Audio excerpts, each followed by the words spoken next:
Looks are not everything, or are they? Well, இன்னைக்கு நம்ம Jeep Compass ஓட design பத்தி பேச போறோம். India had two facelifts of the Jeep Compass, and both of them are handsome looking cars, especially the facelifted model. Other interiors, exteriors, everything is good looking. But did you know there was a generation of Jeep Compass that was as confused as a jigsaw puzzle? Well, look at this. This is the first generation of Jeep Compass. And straight out in the design looks like ஏதோ 5 வண்டியை cut பண்ணி ஒரு car பண்ண மாதிரி இருக்கு.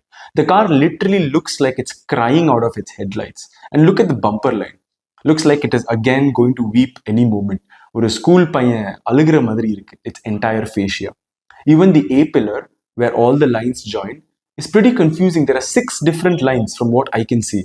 No other car na ivlo intrusive lines பார்த்திருக்கேன். And the trapezoidal wheel arches, well, they don't look masculine or aggressive at all in this design. And who gives a plastic mirror cover and a plastic door handle? Idhura rear pathina theriyum, it's a limited edition, which means it's top end, but it comes with plastic door handles and plastic OVRMs. And the empty quarter panel on the C pillar, why? Why is it even there? It's not even a design element. And rear bumper la plastic la perissa compass nu eludi irukku. This design is not something anybody would be proud of. And the interiors were also not pretty. The steering wheel and the cluster straight out lifted from that year's Jeep Wrangler. And the gearbox in the center, something like the CRV try pannirukanga, but it just doesn't work. And looking at the plastic hurts my eyes. Plastic quality avlo mosama theriyudu. But at least they had a facelift of this particular first generation, which looked a little better. The front fascia is inspired from the 2011-2012 Grand Cherokee, and that bit alone looks aggressive. But rest all the car still has a feeling that, you know, 4 vandiye cut panni just otti irukanga. But nariya problems in the generation la solve pannirukanga. For example, the line where the A pillar joins, it's much more smoother.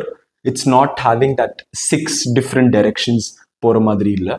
And if you notice in this particular design, OVRMs are body colored, door handles are body colored. So konja premiumness add pannirukanga. That fender flare on the passenger side door looks good, but there is still an empty space on the door handle. And rear portion is of course made better. Previous generation had taillights taken out from a Chrysler van.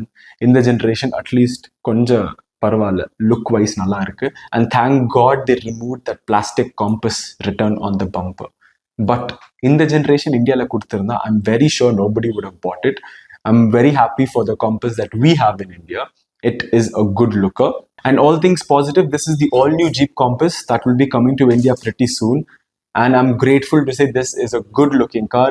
Sleek headlights, 7-slot grille, trapezoidal wheel arch in the car la evlo nalla irukku pathingala. That's because the wheel is also big. It fits in the wheel well perfectly. And the A pillar line is sorted. Beautiful 2 lines, that's it, nothing confusing. Rear design nalla sporty irukku, gives a car that kink, making it feel faster even when it's standing. And the quarter panel design is also quite interesting. But something that I won't appreciate is the joining tail lamps, which I never really prefer over any car. So how do you guys like the first generation of the Jeep Compass, and what do you think about its design language?